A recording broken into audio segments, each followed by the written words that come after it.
자기 자신에 대한 신앙은 약속할 줄 아는 능력의 조건이고, 이러한 조건 중에서 중요한 것은 어린 나이의 생활에 대해서 중요한 인물이 이러한 가능성을 믿어주는 것이다. 교육과 반대되는 것이 조작이며, 조작은 이러한 가능성의 성장에 대한 믿음의 기려. 그리고 어른이 어린아이에게 바람직하지 못한 것을 억압해야만 비로소 어린아이가 올바르게 되리라는 확신의 바탕을 두고 있다. 로봇에게는 신앙이 필요하지 않다. 로봇에게는 생명이 없기 때문이다. 다른 사람에 대한 신앙은 인류에 대한 신앙에서 절정에 이른다. 서양 세계에서 이러한 신앙은 오직 기독교의 종교적인 용어로 표현되었고, 세속적인 언어에 의해서 지난 150년 동안의 인본주의적인 정치 사회 사상에 강력히 표현되었다. 어린아이에 대해서 신앙과 마찬가지로 이 신앙의 바탕을 이루는 것은 적절한 조건만 주어지면 인간에게는 평등, 정의, 사랑의 원칙에 의해 지배되는 사회의 질서를 수립할 가능성이 있다는 사상이다. 인간은 아직도 이러한 질서를 수립하지 못했고, 따라서 인간이 이러한 질서를 수립할 수 있다는 확신에는 신앙이 필요하다. 그러나 모든 합리적인 신앙과 마찬가지로 이 신앙도 소망적인 사고가 아니며 인류의 과거의 성취를 증거로 삼고, 각 개인의 내면적인 경험, 각 개인의 이성과 사랑의 경험의 바탕을 두고 있다. 비합리적인 신앙은 압도적으로 강하고 전지전능하다고 느껴지는 힘에 굴복하고, 또한 자기 자신의 능력과 힘을 포기하는 데 뿌리박고 있지만은, 합리적인 신앙은 이와는 반대되는 경험의 바탕을 두고 있다. 합리적인 신앙은 우리 자신의 관찰과 사고의 소산이기 때문에 우리는 사상을 믿고 있다. 우리는 자신의 가능성의 성장, 자기 자신의 성장이라는 현실, 우리 자신의 이성과 사랑의 능력의 힘을 경험했기 때문에, 또한 어느 정도로 이러한 경험을 했는가에 따라서 다른 사람에 대해, 자기 자신에 대해서, 그리고 인류에 대해서 신앙을 갖게 된다. 합리적인 신앙의 기본은 생산성이다. 그 신앙에 의해서 산다는 것은 생산적으로 산다는 것이다. 여기에서 현존하는 힘을 믿는 것은 아직 실현되지 않은 가능성의 성장을 믿지 않는 것과 같다. 현존하는 힘을 믿는다는 것은 오직 명백한 현재의 바탕을 두고 미래를 예측하는 것에 지나지 않는다. 그러나 이것은 인간의 가능성과 인간의 성장을 간과했다는 점에서 매우 불합리하고 중대한 오산임이 밝혀진다. 권력에는 합리적인 신앙이 없다. 권력에 대한 굴복, 권력을 가진 자가 권력을 유지하려는 소망이 있을 뿐이다. 많은 사람에게는 권력이 모든 것 가운데서 가장 현실적인 것으로 보이지만, 인간의 역사는 인간의 성취 중에서 가장 불안정한 것임이 권력임을 입증하고 있다. 신앙과 권력은 상호 배척한다는 사실 때문에 본래 합리적인 신앙을 바탕으로 수립되었던 모든 종교와 정치 체계는 권력에 의지하거나 권력과 결탁할 때 부패하고, 마침내 이러한 종교와 정치 체제가 갖고 있던 힘을 상실한다. 신앙을 가지려면 용기 곧 위험을 무릅쓰는 능력, 고통과 실망조차 받아들이려는 준비가 필요하다. 생활의 일차적인 조건으로서의 안정과 안정을 추구하는 자는 신앙을 가질 수 없다. 격리와 소유를 자신의 안정적으로 삼는 방어 기구에 집과하는 자는 누구든지 자기 자신을 죄수로 만들게 된다. 사랑하고 사랑하려면 용기고 어떤 가치를 궁극적인 관심으로 판단하는, 그리고 이러한 가치로 도약하고 이러한 가치의 모든 것을 거는 용기가 필요하다. 이 용기는 유명한 허풍선이 무솔리니가 위험하게 살라라는 슬로건을 사용하였을 때와 말하는 용기와는 아주 다르다. 무솔리니가 말하는 용기는 허무주의의 용기이다. 이러한 용기는 삶에 대한 파괴적인 태도의 삶을 사랑할 줄 모르기 때문에 삶을 쉽게 포기하는 데도 무리받고 있다. 권력에 대한 신앙이 삶에 대한 신앙과 반대되는 것처럼 절망의 용기는 사랑의 용기에 반대되는 것이다. 신앙과 용기에 대해서 연습이 필요한가? 사실상 신앙은 모든 순간에 연습할 수가 있다. 어린아이를 기르는데도 신앙이 필요하고, 잠드는데도 신앙이 필요하고, 어떤 일을 시작하는데도 신앙이 필요하다. 이러한 신앙을 갖지 못한 자는 어린아이에 대한 지나친 근심 때문에, 불면증 때문에 어떤 종류의 생산적인 일도 할 수가 없어서 괴로워한다.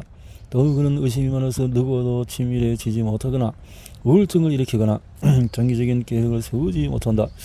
여론이나 예측하지 못한 몇 가지 사실이 자신의 판단을 무효하더라도, 타인에 대한 자신의 판단을 고수하는 것, 자신의 확신이 인기가 없더라도 자신의 확신을 고수하는 것, 이러한 모든 일에는 신앙과 용기가 필요하다. 신앙과 용기의 훈련은 일상생활의 사소한 일에서부터 시작한다.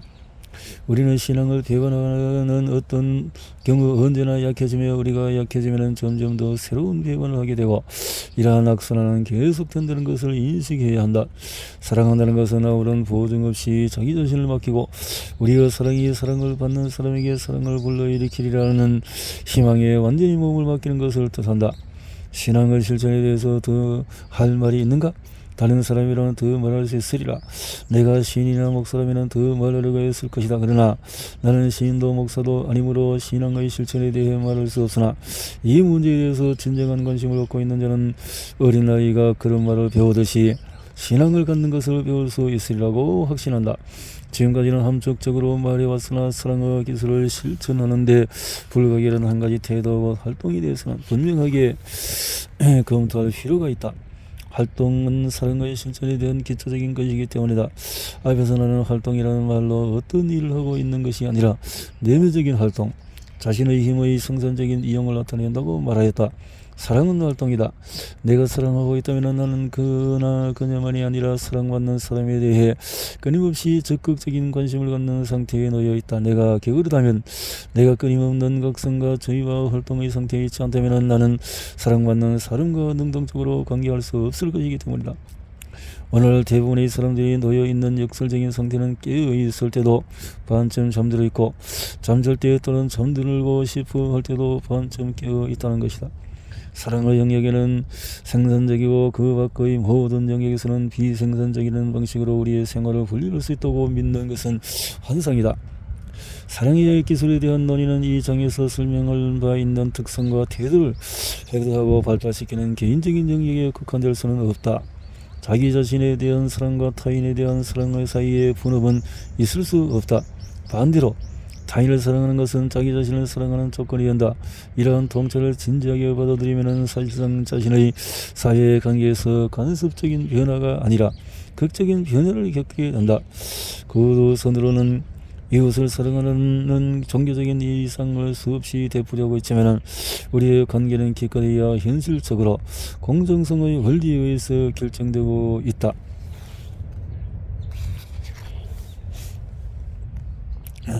이러한 사실의 바탕은 자본주의의 성격 자체에 있다. 전 자본주의적인 사회에서 재화의 교환은 직접적인 힘이나 전통 사랑 또는 우정이라는 개인적인 유대에 의해서 결정되었다. 자본주의에서 모든 일을 결정하는 요인은 시장에서의 교환이다. 상품시장, 노동시장 또는 용역시장 등 어느 시장에서 거래를 하든 각자는 폭력을 사용하거나 사기를 치지 않고 시장의 조건에 따라서 자기가 얻고 싶은 것과 팔 수 있는 것을 교환한다. 공정성의 윤리는 중용의 윤리와 혼동하기 쉽다.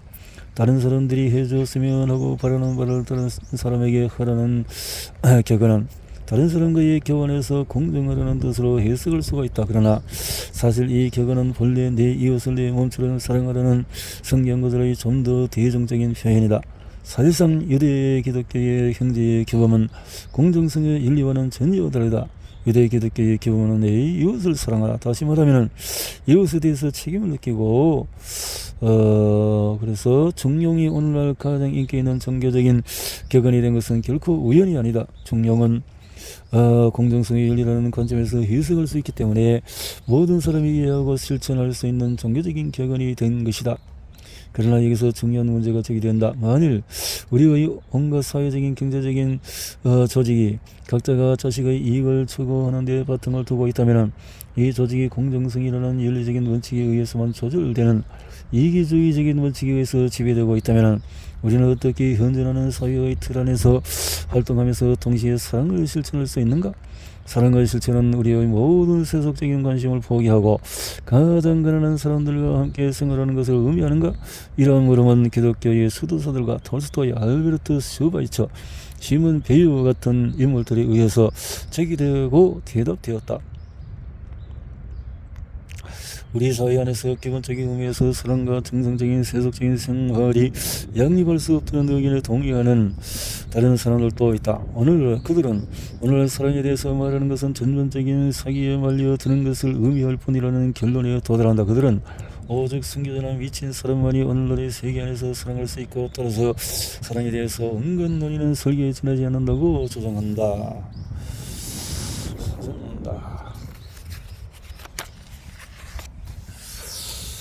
이런 급진주의는 도덕적인 허무주의가 된다.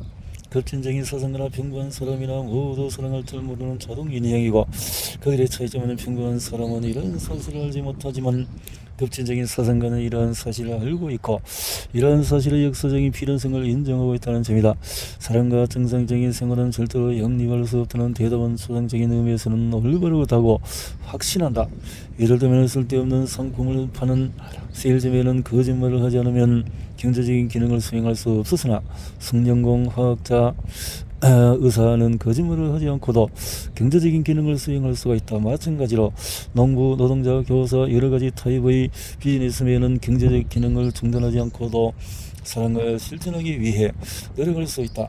비록 자본주의의 원리는 사랑의 원리와 영립할 수 없다는 것을 인정하더라도 자본주의는 그 자체가 상당한 불의치나 개인적인 자유를 허용하는 복잡하고 끊임없는 변하는 구조라는 점도 우리는 인정해야 한다. 그러나 이렇게 말하면서 나는 현재의 사회의 제도가 무한히 계속되기를 기대할 수 있고 동시에 현재라는 이상을 실현할 희망을 있다고 말하는 것은 아니다. 현재의 체제 밑에서 사랑할 수 있는 사람들은 예외 없이 예외이다. 사랑은 오늘날의 서양사회에서 필연적으로 주변적인 현상이다.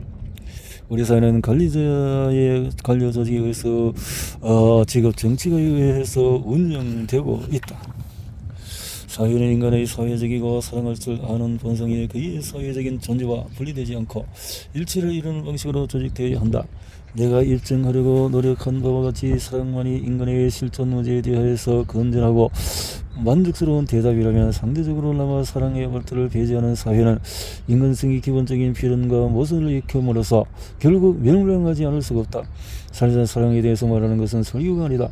그것은 모든 인간의 존재의 궁극적이고 현실적인 욕구에 대해서 말하는 것이기 때문이다. 이러한 욕구가 은폐되었다는 것은 이러한 욕구가 존재하지 않는다는 의미가 아니다.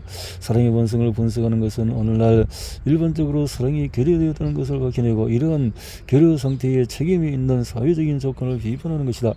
개인의 예외적인 현상일 뿐 아니라 사회적인 현상으로서의 사랑의 가능성에 대한 신앙을 갖는 것은 인간의 본성 자체에 대한 통찰을 바탕으로 하는 합리적인 신앙이다.